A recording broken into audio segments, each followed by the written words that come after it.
I ফুল একটা জিনিস খাওয়াবে প্লিজ। কি?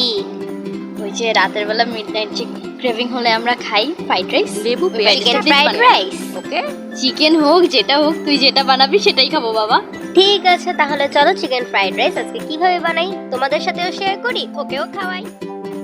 আজকে ফ্রাইড রাইস বানানোর জন্য লাগবে আমাদের পেঁয়াজ, ক্যাপসিকাম, রসুন, ধনেপাতা, কাঁচামরিচ, লেবু, ডিম ও মুরগির মাংস।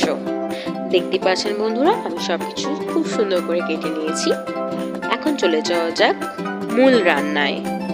একটি প্যানে সামান্য পরিমাণ তেল দিয়ে দিব। তেলটা হালকা গরম হয়ে গেলে দিয়ে দিব রসুন কুচি। রসুনটা একটু লাল লাল হয়ে গেলে দিয়ে দিব কাঁচামরিচ। একটু পরে দিয়ে দিব পেঁয়াজ। পেঁয়াজটা ভাজা ভাজা হয়ে গেলে দিয়ে দিব ক্যাপসিকাম। ক্যাপসিকাম দিয়ে ভালো করে নেড়ে ভেজে নেব। ভাজা ভাজা হয়ে গেলে দিয়ে দিব সয়া সস এবং ভিনেগার, সামান্য পরিমাণে লবণ। লবণটা আপনারা বুঝে দিন, কারণ সয়া সসের লবণ থাকে। অন দি আদার হ্যান্ড আমরা ডিমকে ভেজে নেব। ডিম ভাজার মধ্যে আপনারা দিতে পারেন সামান্য পরিমাণে লবণ, গোলমরিচ, শুকনো মরিচের গুঁড়ো দিয়ে সুন্দর করে ভেজে নেবেন। ডিম ভাজা হয়ে গেলে আমরা মুরগিগুলো ভেজে নেব। মুরগি ম্যারিনেশন করে রেখেছিলাম আমি আগে থেকে।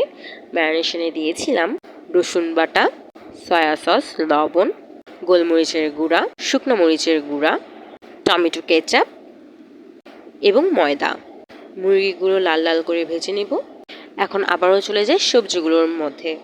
সেই আগে থেকে ভেজে রাখা সবজিগুলোর মধ্যে আমরা দিয়ে দেব ফ্রিজে ঠান্ডা করে রাখা ভাত। ফ্রিজে ঠান্ডা করা ভাত দিলে ফ্রাইড রাইসটা খেতে অসাধারণ হয় এবং ঝরঝরা হয়। সবজির সাথে ভাতগুলোকে মিশিয়ে তার মধ্যে দিয়ে দেব পরিমাণ মতন লবণ, টমেটো কেচাপ, গোলমরিচের গুঁড়া, শুকনো মরিচের গুঁড়া। মশলার সাথে ভাতগুলো ভাজা ভাজা করে দিয়ে দেব আগে থেকে ভেজে রাখা ডিম এবং মাংসগুলো।